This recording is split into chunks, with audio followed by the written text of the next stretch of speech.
welcome back to the channel, Nae's Pink Bookshelf. My name is Nae Denise for those of you who are new to the channel or who just happened to stumble across this video. And today's video, as the title says, is going to be my first ever reading vlog on this channel.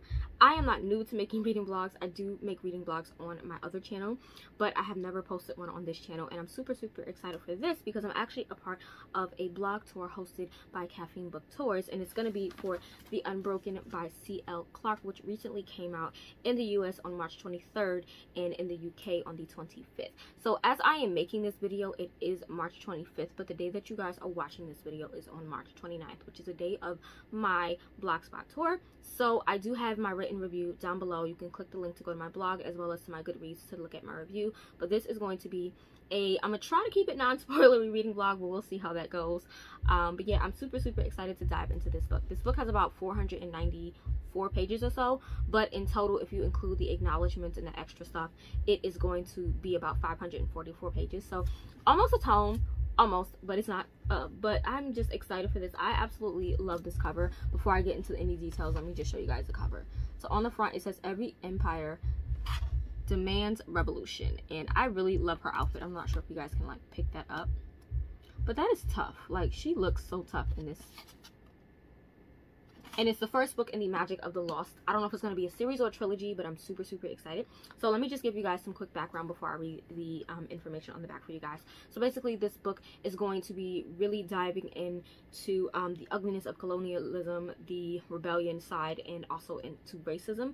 This book has a black cast. It is set in a sort of North African inspired world, and we do have some LGBTQ+IA rep in here.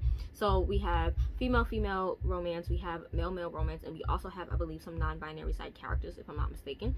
So that is amazing. And of course, this is going to be own voices because the author herself is black. So that is so dope, and I'm super excited. So I'm going to read the back of this so we can get this going. So on the back of the book, it says, an unmissable epic fantasy debut of uprising, espionage, and empire.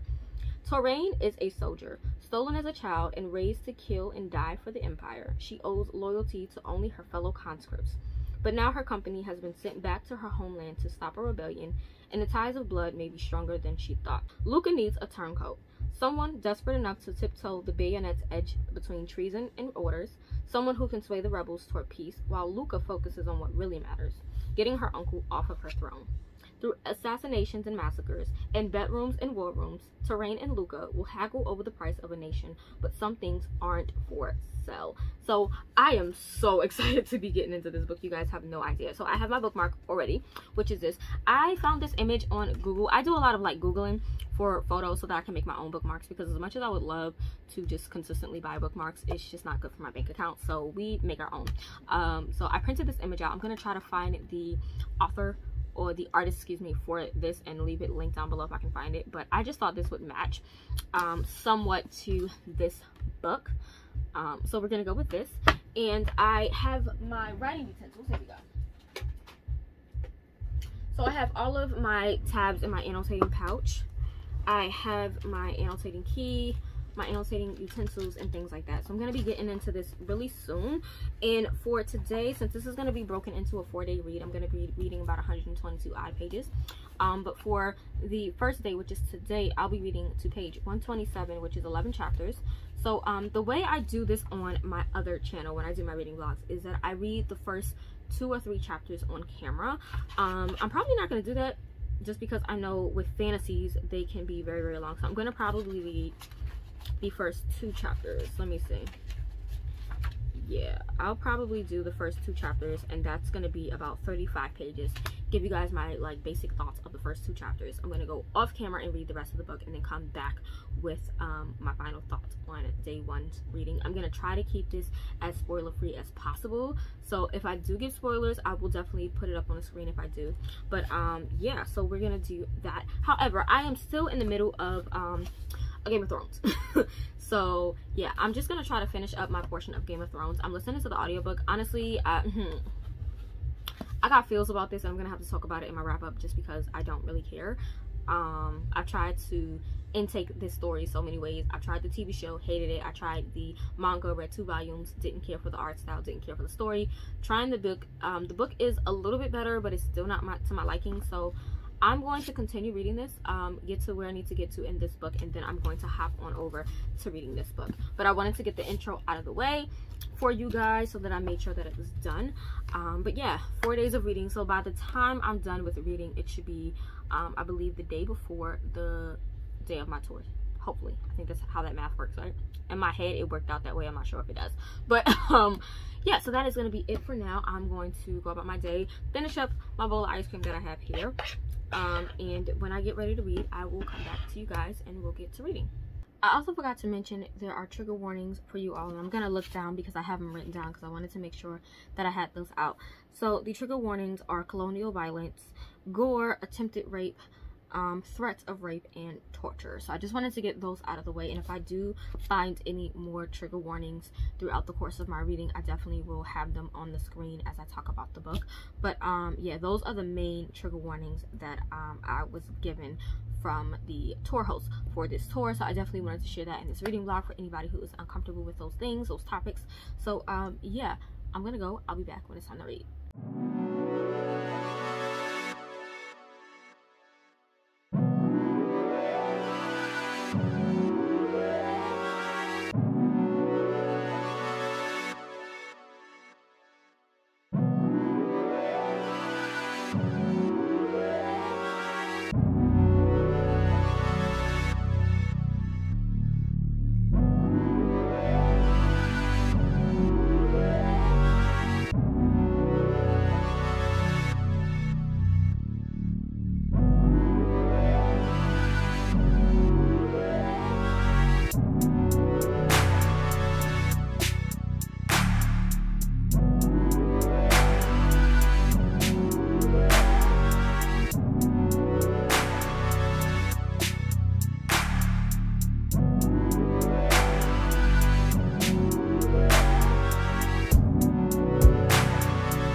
Hey guys, so I finally read up to chapter 2. I'm at chapter 3 now. I read 35 pages, and so far I'm truly enjoying the story. I'm loving the writing style. I am loving the characters through and through. Like, all of the cast of characters I'm enjoying, including the evil ones. So we have Terrain, who's the main character. We have her 2 sergeants, who are Tabo, is a man, and then we have a female named Prue. Her name is something else, but I call her Prue because that's what she calls her, Prue for short. Then you have Captain Canton. You have General Canton.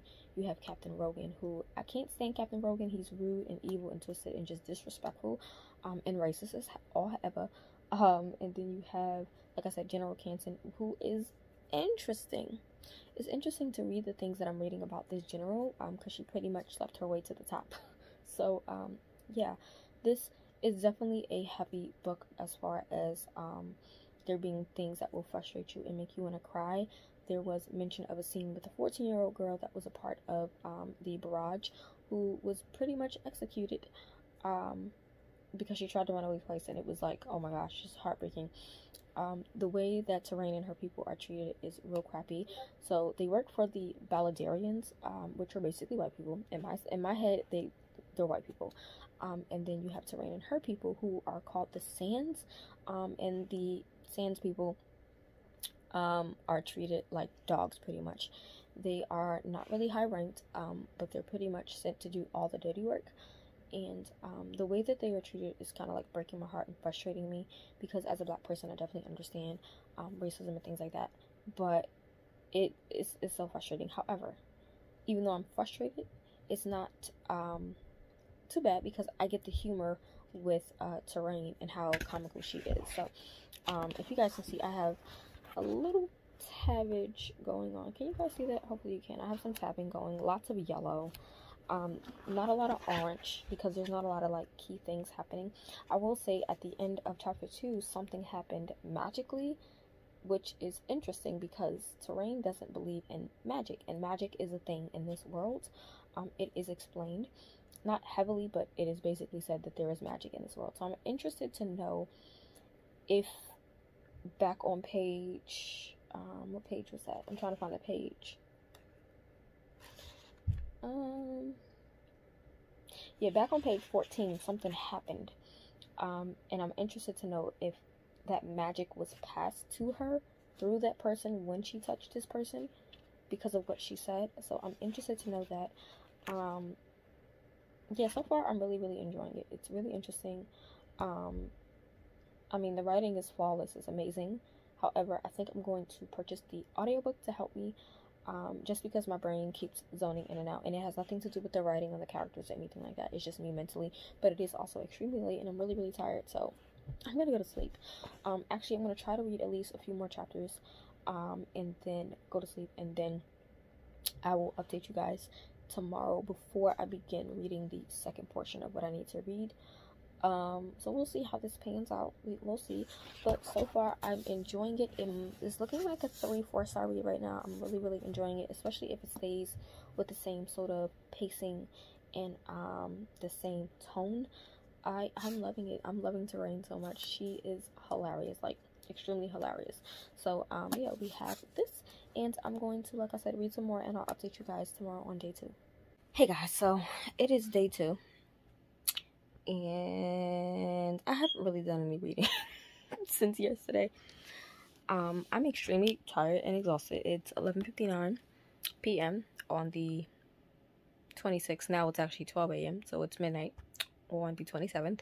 Today should technically be day 3 of reading, but I'm still on day 1's reading. I've only made it to page 87. I have been doing a lot of work. If you guys don't know, I am Christian, so I had a lot of things to do for church. Today we had a conference, or rather yesterday we had a conference, the first day of the conference, so I had a lot of stuff to do for that. And then the second conference, or the second day of the conference, is today, so I didn't really get to do a lot of reading. I had to go record a video for the conference. I had to do 2 dances, so yeah, I only have about a page left, so I'm gonna actually read to page 88, which would be up to chapter 8. So I've read 7 chapters, and what I've read so far is quite interesting. Terrain has been kidnapped, which is hilarious, and she was semi-tortured. I can't even really say tortured, but she was beaten, which was like really sad. But and it's not like a surprise that me telling you she was kidnapped, because it literally says it the first page of the book. It talks about her being kidnapped, so that's like not a surprise. But when it happens, like where in the book it happens, is a surprise. I'm loving Princess Luca. She is really, really interesting. She has such an intuitive mind, I guess, if you will. And she also has a disability with something's going on with her legs. I'm not sure what it is, but she does have a disability, so it's interesting. And I find it interesting that when she did meet Terrain, she called Terrain handsome. That was interesting to me. Even though Terrain is a woman, she called her handsome. So you can definitely tell that there's some fling about to happen. Something just also happened where Terrain is now being accused of murdering a Baladarian soldier. So I don't know what's about to flip off, what's about to happen, but it's getting good. And it's not that I'm not enjoying the book, it's just a lot going on. So we're gonna try to be better for day 3. For day 3, I'm gonna try to read all the way to 377. We'll see how that goes, because I do have, like I said, a lot of stuff to do today again. And if I can't finish it today, which is Saturday, I will finish it Sunday, because my review is due on Monday. So this is not going the way I wanted it to go, but hopefully it you know, it is what it is.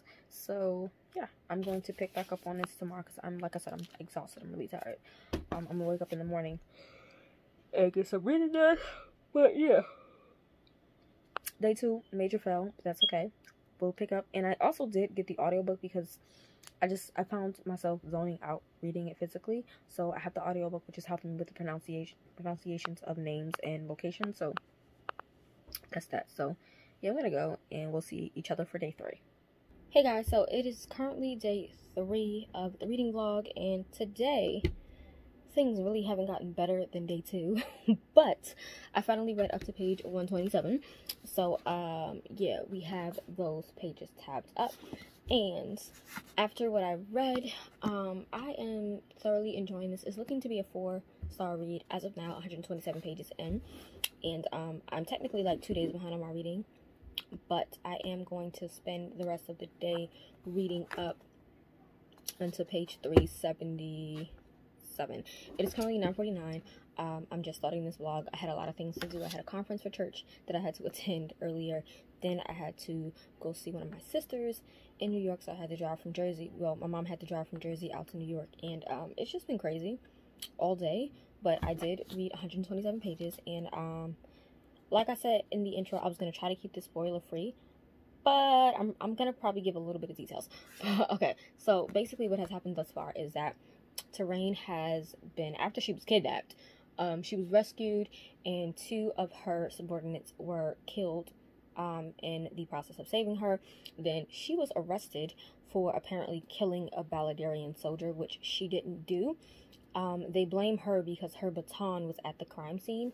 And I'm sorry, but I have to read this part because it made me laugh, even though I also felt bad for the person.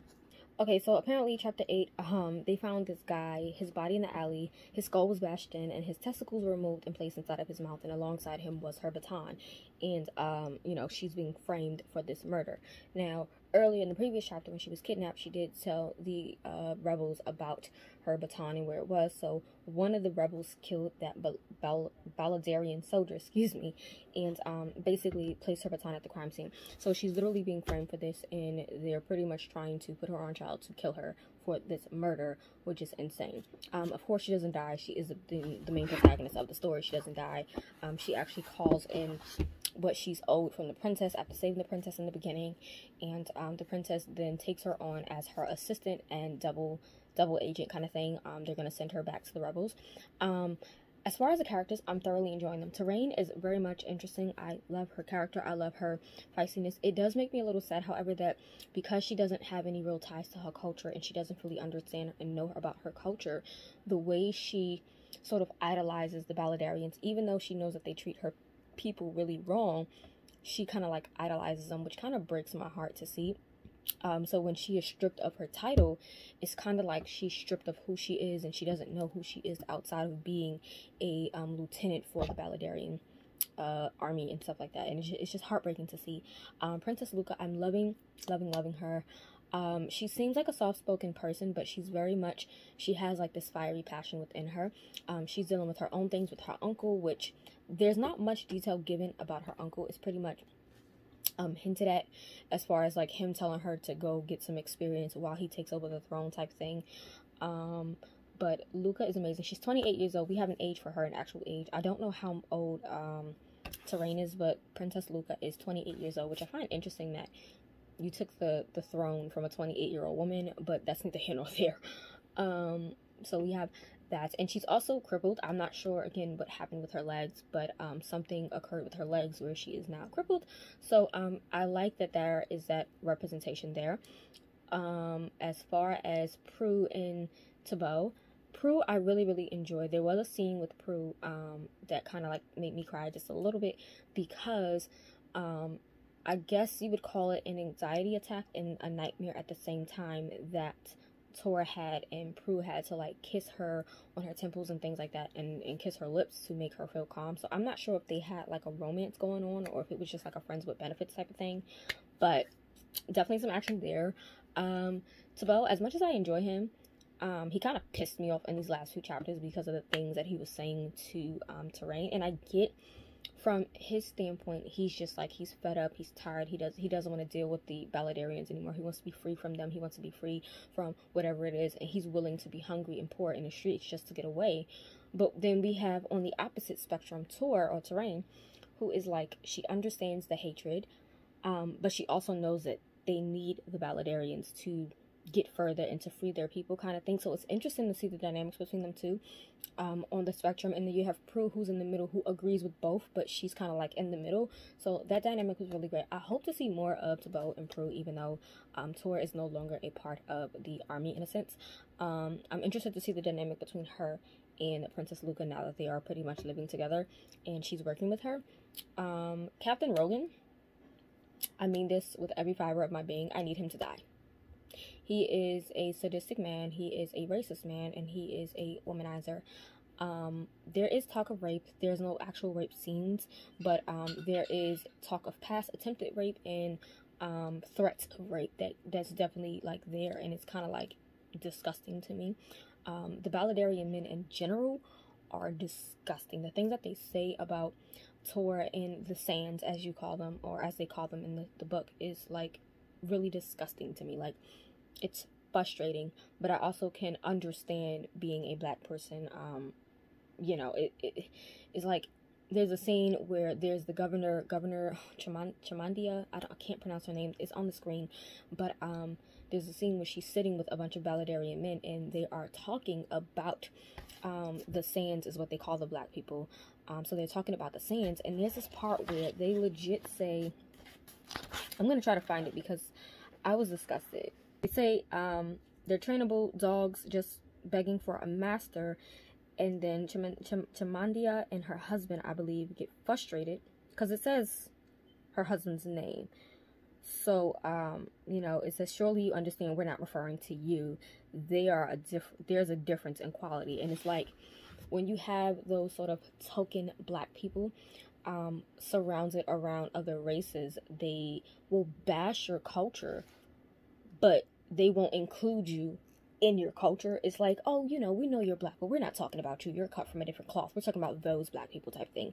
That whole scene pissed me off. So I'm loving that this is not straying away from the gore and the violence, and I'm loving that it's not straying away from the racism. Like, it's really well done, and I would definitely believe it.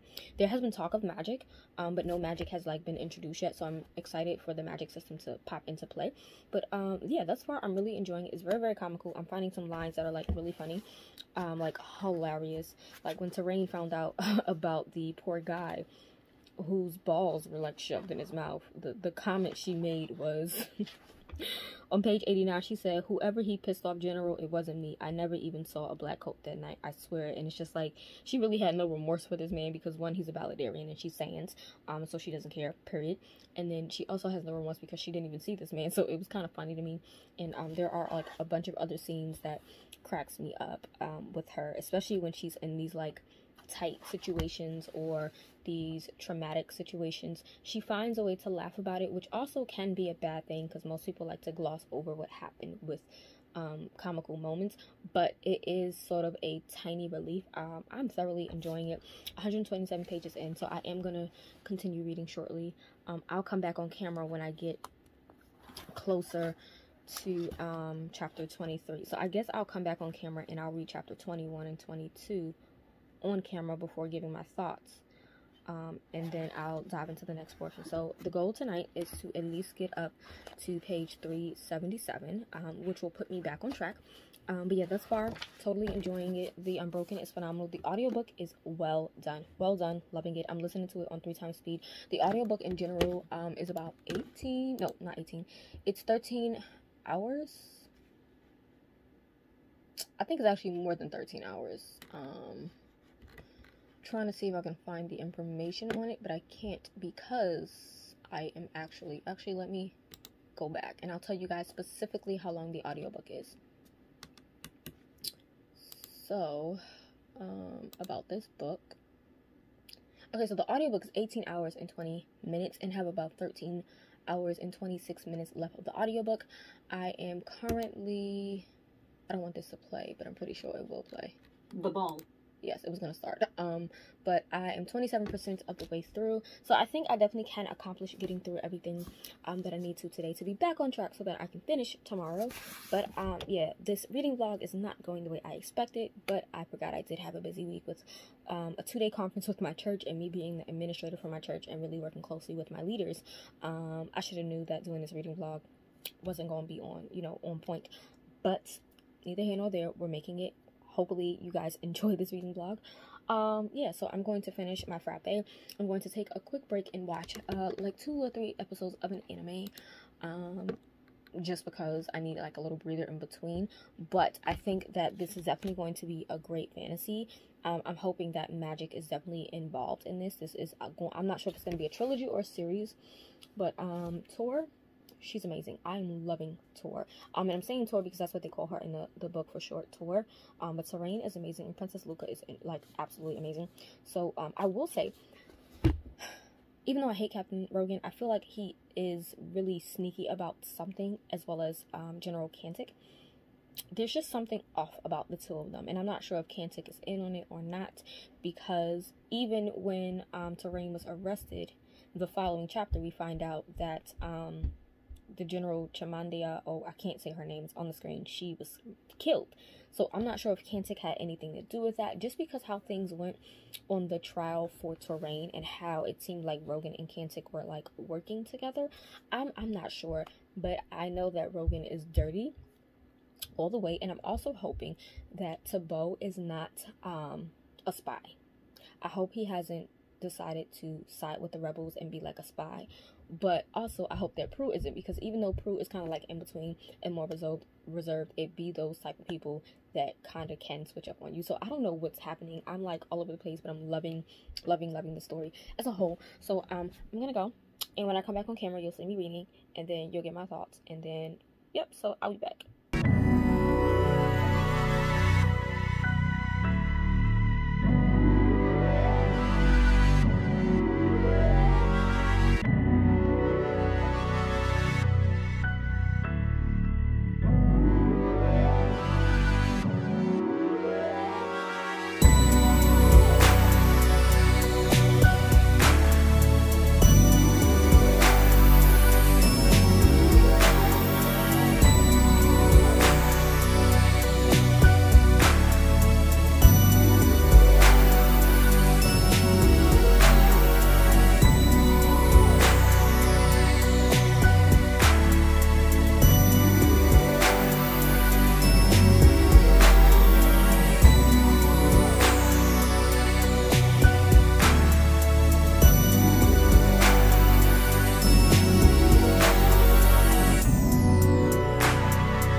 So I got to page 250. That is 22 chapters, so I'm pretty much halfway through the book, 54% of the way through, and I know I think I said before it was going to be like a 4.5.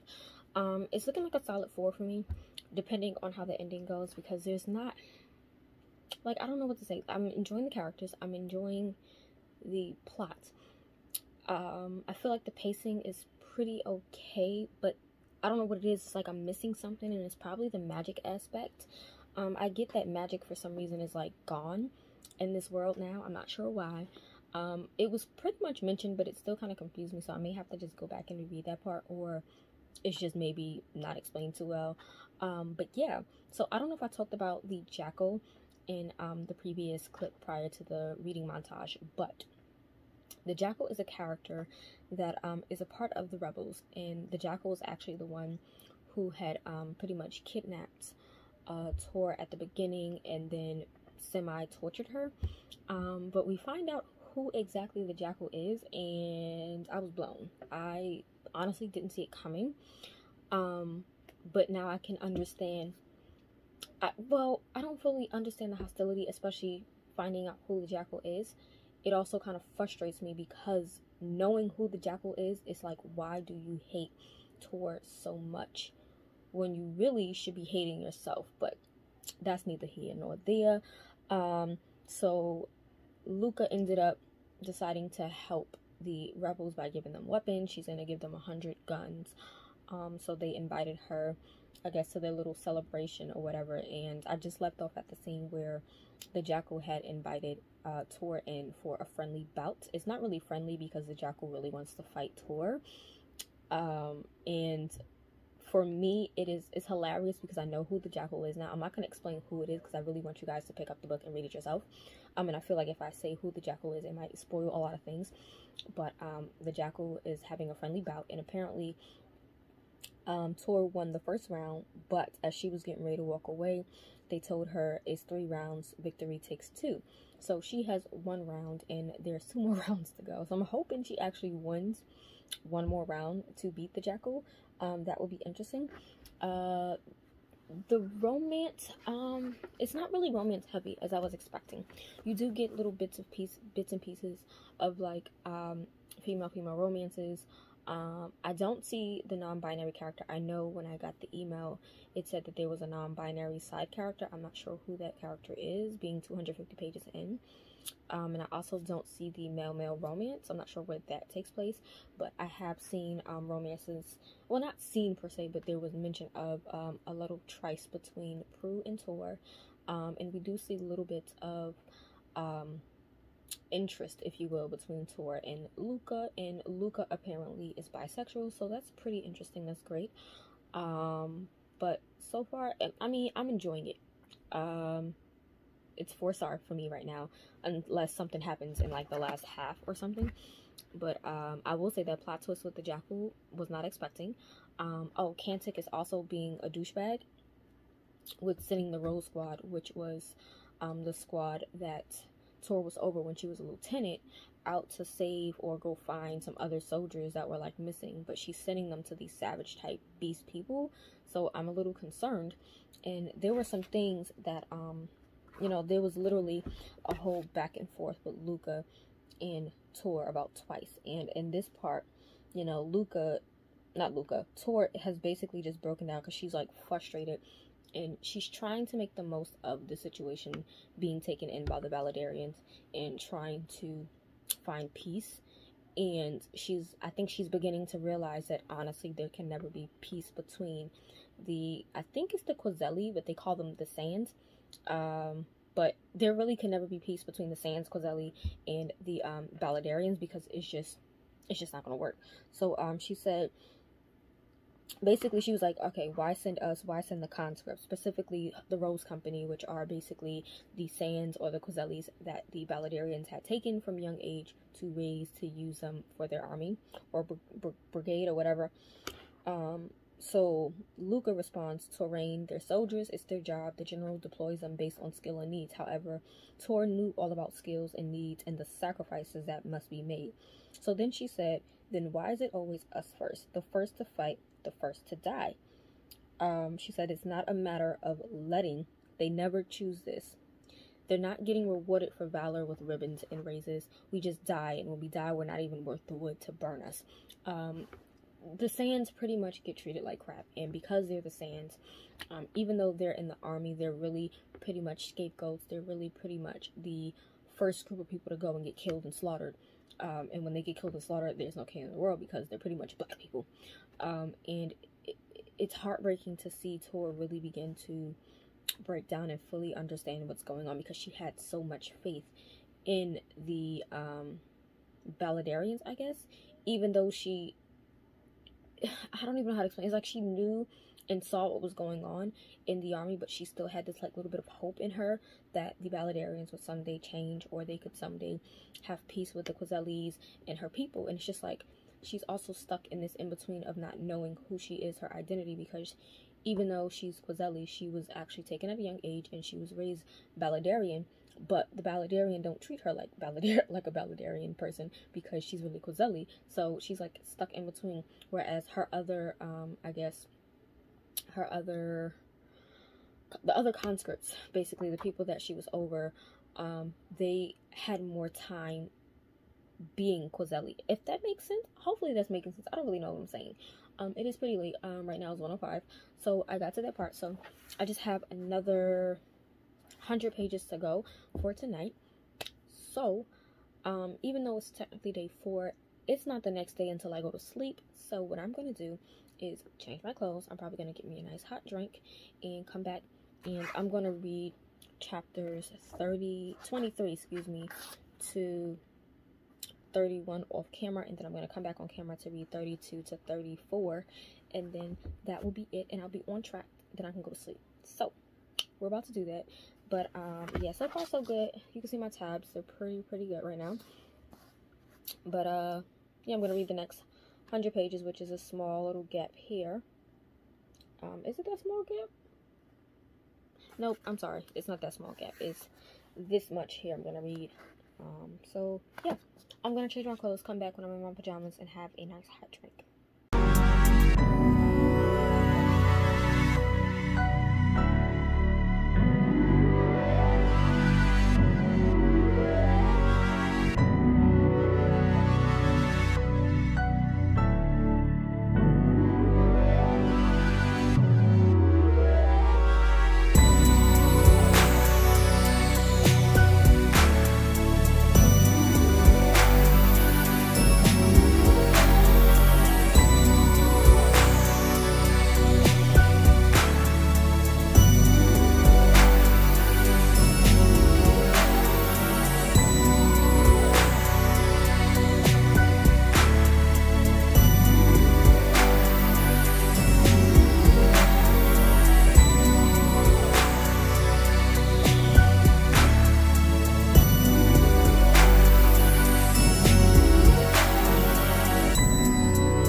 Hey guys, so I finally got to page 377, yeah, which was up to chapter 33, and I'm still feeling like this is a 4-star. I'm not sure if it'll be a 5-star read. I don't know what it is, but there's something missing with this story for me that will solidify it as a 5-star read. I'm honestly getting frustrated with Tor. She's doing and making dumb decisions. But I also feel bad for her because it's like she doesn't have a place that she fits in. She doesn't really fit in with the Sand. She doesn't really fit in with the Validarians, and she doesn't even fit in with her own people. So she's kind of like stuck. And she's trying to make everyone happy and everyone safe, but it messes up the next group. So like she tried to help the rebels, but then it would have messed up for the Sand. So then she betrays the rebels and Luca to protect the Sands, but in protecting the Sands, now she has to work for the rebels. It's just too much for me. Like, she just needs to go sit down at this point in a corner, think about her decisions, and figure out what side she want to be on, because she's literally hopping from one side to the next side, and it's actually starting to frustrate me a little bit. For me, this is missing on the romance. I went into this thinking that it was going to be romance heavy. It is not. So if you're looking for a romance heavy fantasy, this ain't gonna be it. There is representation of lesbian couples and a bisexual character. I'm not finding any of that male romance in here, or the non-binary side character. Now, if any of you guys have found that, please let me know on what page, because maybe I bypassed it, maybe I wasn't paying attention, I don't know. But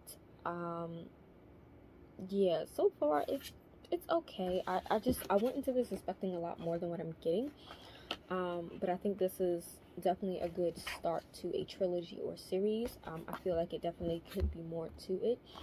The pacing is not fast. I prefer fast-paced novels. That's just me. I can even deal with a medium pace. This is kind of slow for me, honestly, but I mean, it's pretty good. I'm enjoying the read. I'm still enjoying the characters and the world. It is still heartbreaking for sure for me. Like, there are a lot of blue tabs, followed by some yellows and a few oranges, with quite a few purples actually. Here's my tab so far. Very sparse, as you can see, but you know, I got the final portion to read later on. It's about 2:30. I'm gonna go to sleep. I'm tired, and I have church tomorrow. Luckily I don't have church till 4 p.m. so I'm gonna wake up and try to finish this in the morning, so it can be out of the way and I can have my review posted or set to post on Monday for my blog tour spot, and hopefully I can edit this vlog for Tuesday to go up. My vlog probably will go up on Wednesday though, so if you don't see this on, no, it'll go up on Tuesday the 29th, so you'll see this vlog on 29th. But yeah, I mean, I'm writing every 50 pages or so, some thoughts and things. Nothing too big, but I definitely can see me getting a copy of the sequel to read. But yeah, that's it. So let's move on to the fourth and final day.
Hey guys, so it's the fourth and final day of my reading vlog for the Unbroken by T.L. Clark, and I just finished it. It's about 10 something in the morning, and I'm giving it a 4 stars.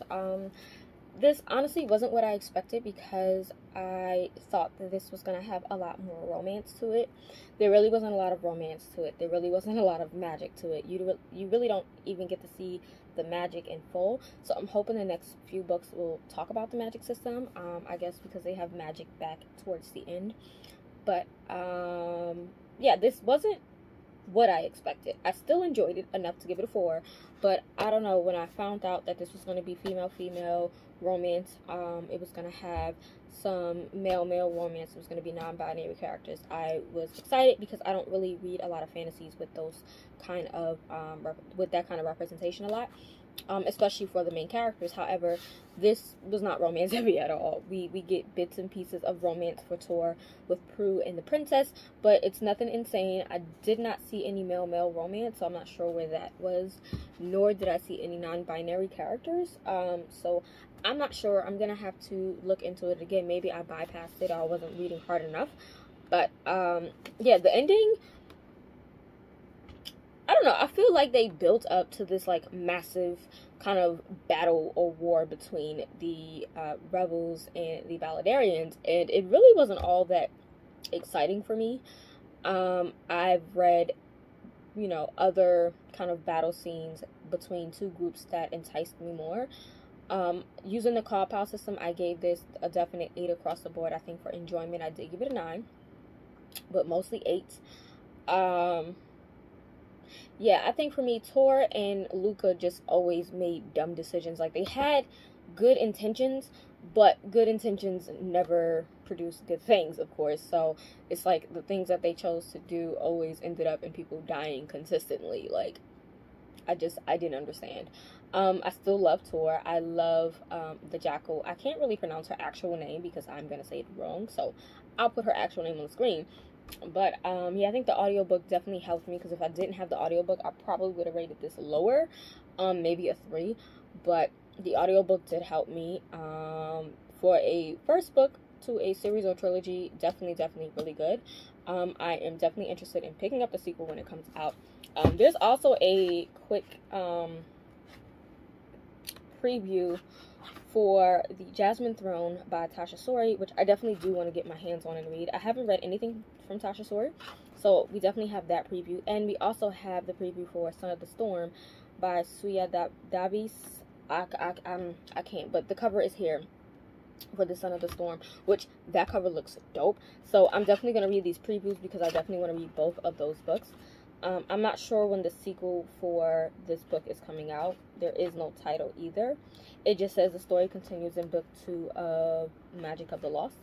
So, yeah, overall, it was fun. The world building was pretty interesting. Not a lot of world building, but definitely interesting enough to keep me wanting to know more. I definitely want to understand the different people that live in the world. I know that the Baladarians have gone back home. But yeah, I mean, it was a pretty good ending, pretty good story. Let me see what it says on the back. It says, perfect military fantasy. I definitely can see where the military fantasy aspect is coming from. However, for me, I feel like this is more of a coming of age fantasy, just because we're really following Tor discover who she is and her people, because she was taken from her people at a very young age. She didn't really relate to them as much as the other Saiyans did. So for me, it read more like a coming of age fantasy with a little bit of military aspect to it. It says brutal, complex, human, and impossible to put down. It talks about both heroism and heroics. It says reveals all the ugly, painfully, deeply personal complexities of revolution against the empire. I definitely would say that this definitely will have you in your feelings and emotions, because there are definitely some heartbreaking scenes, some heartbreaking things that take place for Tor, as well as the other people that live in Kwazali, Elwast. I still can't pronounce these names correctly, but yeah, you definitely see the struggle. You definitely can see about the revolution and the colonialism a lot. I mean, I'm just not a fan of like slow-paced fantasies, so for me this definitely felt like a slow-paced fantasy. I would chalk this up to something similar to and I just read this book not too long ago, The Shadow of What Was Lost. The way that book is written, without the journey aspect, kind of similar to that. That's how I feel like the pacing for this was. But yeah, I mean, I enjoyed Terrain. Terrain is still a savage to me at the end of the day. I loved it. I'm super excited to get a copy of the sequel whenever that comes out. But yeah, I definitely would recommend this if you're looking for a slower paced fantasy that has to do with, I guess, sort of self-discovery, revolution, racism, and, you know, misogynistic men. Yeah, but yeah, this was pretty good. Terrain is amazing. I love the cover, of course. But yeah, the first book in the Magic of the Lost. I can't wait for the sequel to come out, and I will leave my review down below, because I'm better at doing written reviews than video reviews. So yeah, but that is it for this vlog. I'm going to get the rest of my morning started, and I'll see you guys in the next video. Bye.